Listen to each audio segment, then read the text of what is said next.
Dear students, in the second video of series on political economy of Pakistan, we will discuss the political economic history of Pakistan from 1947 to 1958. Folded थी पहले कि आपने import substitution करनी है और import substitution और दूसरा आपने capital accumulation को process को enhance करना है। इम्पोर्ट सब्स्टिट्यूशन की दो रीज़न जो थी वो कि आपके पास पाकिस्तान की जो इंडस्ट्रियलाइजेशन थी, इंडस्ट्रियलाइजेशन पाकिस्तान का जो प्रोसेस था उसके पास जो एक तो इम्पोर्ट सब्स्टिट्यूशन ने उसको फैसिलिटेट किया और उसने इंडस्ट्रियलाइजेशन के पेस को जो है वो पेस अप कर दिया, तेज़ कर दिया। पाकिस्तान जो पॉलिसी अपनाना चाह रहा था, ये तमाम जितने भी अंडर कॉलोनियल जो है वो रिजीम्स डेवलपिंग कंट्रीज़ रह चुके थे, उन सब ने इसी पॉलिसी को अडॉप्ट किया था और they are successful, quite successful in maintaining that. तीसरा, पाकिस्तान के कोल्ड वार का स्टार्ट होना बिटवीन यूएसएसआर एंड यूएस ने पाकिस्तान को इस लिहाज से फ़ायदा पहुंचाया कि पाकिस्तान को massive civil and military aid दी गई। फिर कोरियन वार की वजह से जो कॉटन एंड जूट की प्राइस थी वो बहुत ज़्यादा राइज़ कर गई थी in the world market. So Pakistan का जो सेक्टर जो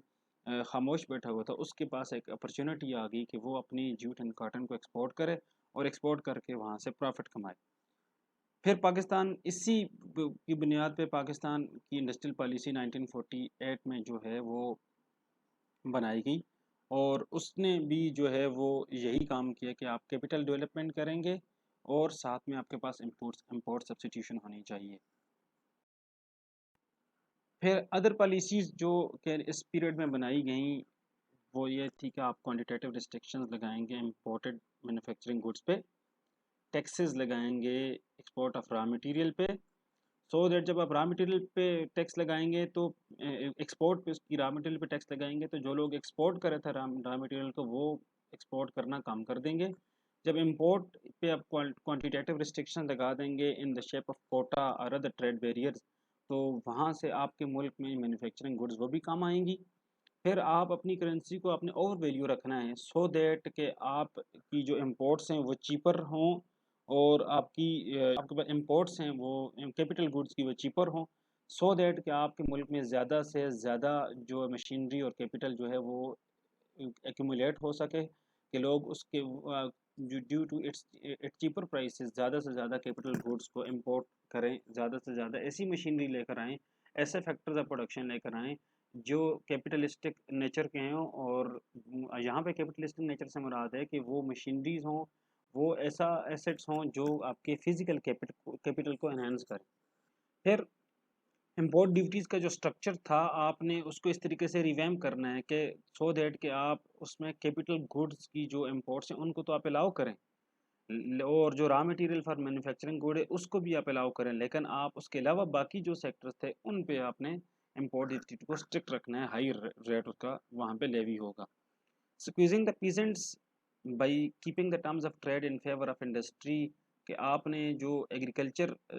में लोग काम कर रहे थे, जो मज़ारे या पीजेंट्रीज थी, उनसे भी आपने क्या करना है जो है वो उनको इस तरीके से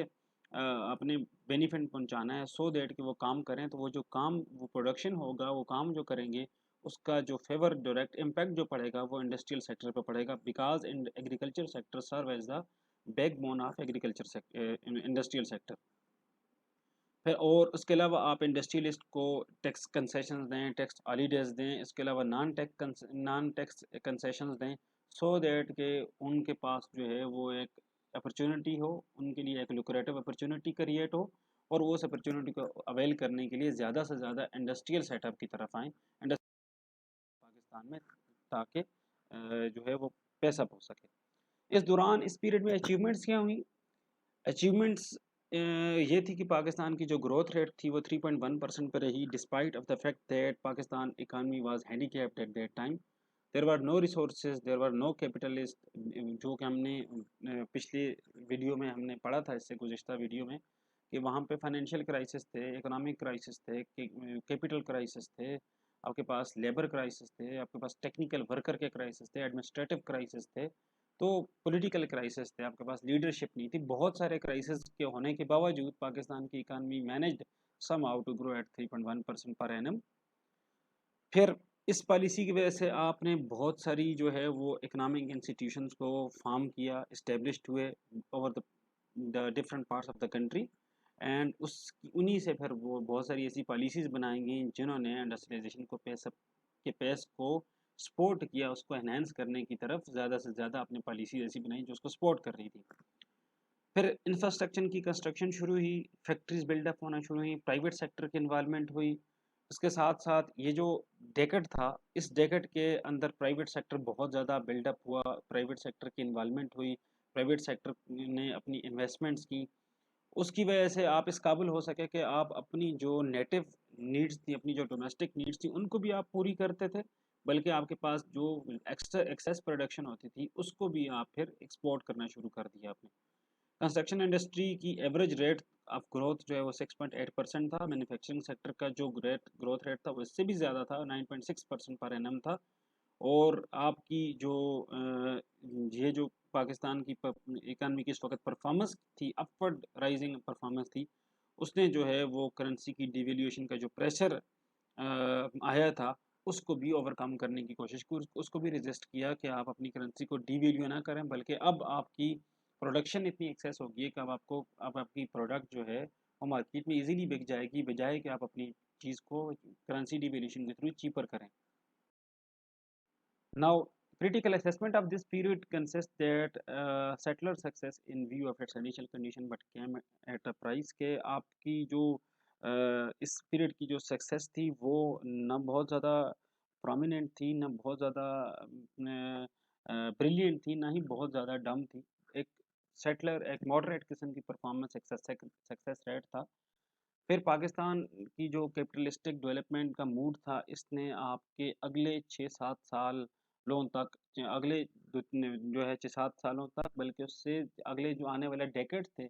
जिसने आपकी इकानमी की बैकबोन के तौर पे काम किया इस 6-7 साल 8 साल की कैपिटलिस्टिक अप्रोच ने। क्योंकि इसके बाद तो फिर जितनी पॉलिसी आप अब देखेंगे, जितनी भी पॉलिसीज़ बनी, हर गवर्नमेंट के आई उसने एक नई पॉलिसी बनाई, उसने एक न्यू डायरेक्शन सेट की इकानमी के लिए। उसने हर एक ने एक अपने अपने स्पेसिफिक सेक्टर को जो है, किसी ने एग्रीकल्चर को, किसी ने इंडस्ट्रियल को, किसी ने प्राइवेट सेक्टर को, किसी ने सर्विसेज सेक्टर को जो है वो सपोर्ट किया, जिसकी वजह से आपकी इकानमी की पॉलिसीज़ में जो है वो कंसिस्टेंसी नहीं थी।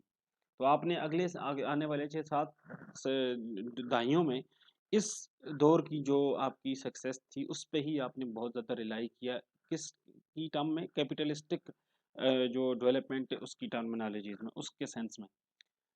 आपके पास emergence of commercial mercantilism class Pakistan, इसकी वजह से क्या हुआ कि पाकिस्तान में एक मर्चेंडाइजिंग जो क्लास थी जिनका काम तजारत के साथ था, वो इस्टेब्लिश हुई। और उसने पाकिस्तान के आने वाले जो साल थे, आने वाले जो दिन थे, जो टाइम पीरियड है, उसमें एक बहुत इंपॉर्टेंट रोल प्ले किया है कमर्शियल मर्केंटलिस्ट क्लास ने।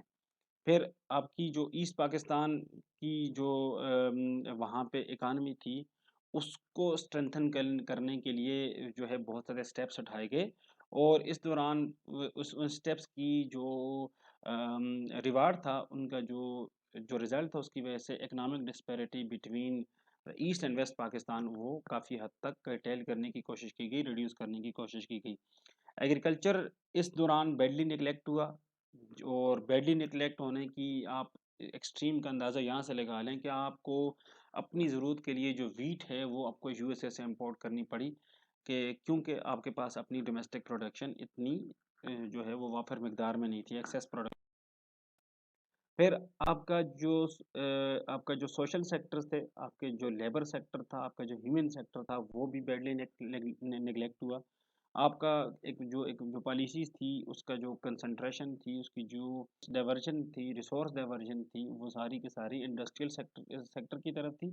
तो वहाँ पे उसने जो है वो इंडस्ट्रियल एक कल्चर सेटअप कर दिया, जिसने आपकी इकानमी को जो उस वक़्त सँभाला दिए हुए थे, उसको इकानमी को चला रही थी, उसकी वहाँ से आपकी इकानमी में जो प्रॉफ़िट जनरेट हो रहे थे, वो इंडस्ट्रियल सेक्टर से हो रहे थे। फिर एग्रीकल्चर सेक्टर की निगलेक्शन ने पाकिस्तान की जो जीडीपी थी अगले आने वाले सालों में, वो आपको डिक्लाइन हुई, क्योंकि एग्रीकल्चर जो है वो आप इंडस्ट्रियल सेक्टर को तभी चला सकते हैं जब एग्रीकल्चर आपका चलेगा, क्योंकि एग्रीकल्चर जो है और मैं बार बार कह रहा हूँ कि आपकी एग्रीकल्चर जो है वो बैकबोन के तौर पे काम करती है इंडस्ट्रियल सेक्टर की। वहाँ से रॉ मटेरियल आता है, वहाँ से डिफरेंट फैक्टर्स ऑफ प्रोडक्शन आते हैं, वहाँ से बाकी जो फैक्टर ऑफ प्रोडक्शन उनके लिए इनकम जनरेट होती है, वो उन इनकम्स को जो है वो इनकम जो है थ्रू सर्कुलेशन ऑफ मनी जो है वो सर्कुलेट होती है, और सर्कुलेशन ऑफ मनी से इन्वेस्टमेंट जनरेट होती है, इन्वेस्टमेंट से सेविंग से इन्वेस्टमेंट जनरेट होती है, और उस इन्वेस्टमेंट से फिर इंडस्ट्रीज लगती हैं फिर। अच्छा, फिर आपकी जो आपकी जो ये फ्री मार्केट थी, आपकी जो आपके जो मार्केट इकॉनमी थी, कैपिटलिस्टिक अप्रोच थी, इसने आपकी इकॉनमी में जो है वो अ, जितने भी प्रोविंसेस थे, जो प्रोविंशियल यूनिट्स थे, उनके दरमियान एक डिस्पैरिटी जो है वो क्रिएट कर दी, बिकॉज के जिन इलाकों में, जिन प्रोविंसेस में इंडस्ट्रियल बेसिस थी, वो प्रोविंसेस तो फ्लरिश करने शुरू हो गए, प्रोग्रेस करने लगे, लेकिन जिन प्रोविंसेस में, जिन एरियाज में इंडस्ट्रियल बेसिस नहीं थी, वहाँ पे इकोनॉमिक जो है वो फ्लरिशनेस कम हुई, उसकी वजह से इकोनॉमिक जो डिस्पैरिटी है उसका गैप जो है वाइड होता गया आपके डिफरेंट प्रोविंशियल सेटअप यूनिट्स के दरमियान। अगर हम इस टाइम पीरियड को कंक्लूड करें, तो इसको कंक्लूजन में हम चंद बातें कर सकते हैं, यह है कि पाकिस्तान की उस वक्त जो सिचुएशन थी वो तो बिल्कुल जो है वो बेसर सामानी की थी, लेकिन इस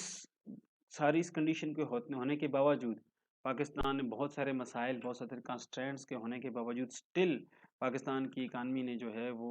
अपनी डेवलपमेंट की कुछ सर्टन क्राइटेरियाज को, सर्टन एक्सपेक्टेशंस को मीट किया। कैपिटल एकोमुलेशन हुई, अंडर डेवलपमेंट थी, लेकिन अंडर डेवलपमेंट कहीं पे फिर उस अंडर डेवलपमेंट थी, लेकिन बहुत सारे ऐसे एरियाज भी थे जहाँ पे डेवलपमेंट का प्रोसेस शुरू भी हुआ। ठीक है, सम फील्ड्स में, सम एरियाज में वो जो परफॉर्मेंस थी वो मार्वलसली ग्रेटर थी। फिर आपकी जो उस वक़्त जो कंडीशन थी कि आप सर्वाइव नहीं कर पा रहे थे, उस वक़्त सर्वाइवल आपकी बहुत ज़्यादा मुश्किल हो गई थी। स्टिल आपने रिसोर्सेज़ ना होने के बावजूद, आपने financial, economic, political, social crisis होने के बावजूद, एडमिनिस्ट्रेटिव क्राइसिस होने के बावजूद आपने अपनी सर्वाइवल करके दिखाया है कि यस वी कैन सर्वाइव। इधर वो अलग बात है कि पॉलिसीज़ आपकी कंसिस्टेंट नहीं थी, पॉलिसीज़ आपकी जो है वो फॉर साइटेड नहीं थी, पॉलिसीज़ आपकी नैरोड थी,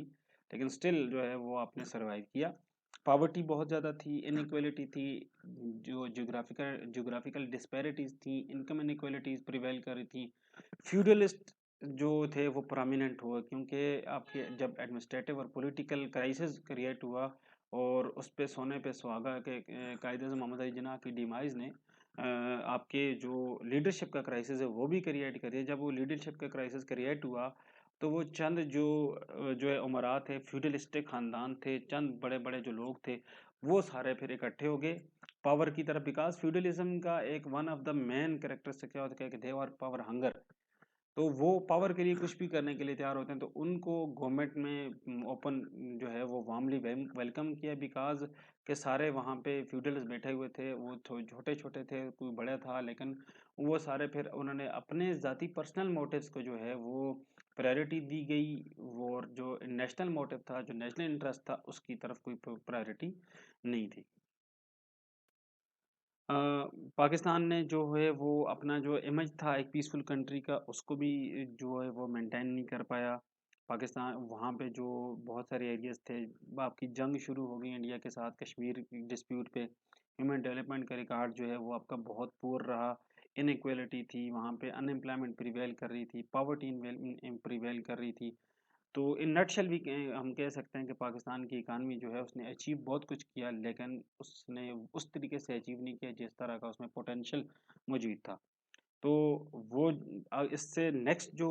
वीडियो है उसमें हम जो मिलिट्री रजीम है पाकिस्तान का, फर्स्ट मिलिट्री रजीम 1958 से लेकर 1968 तक, उसको हम डिस्कस करेंगे।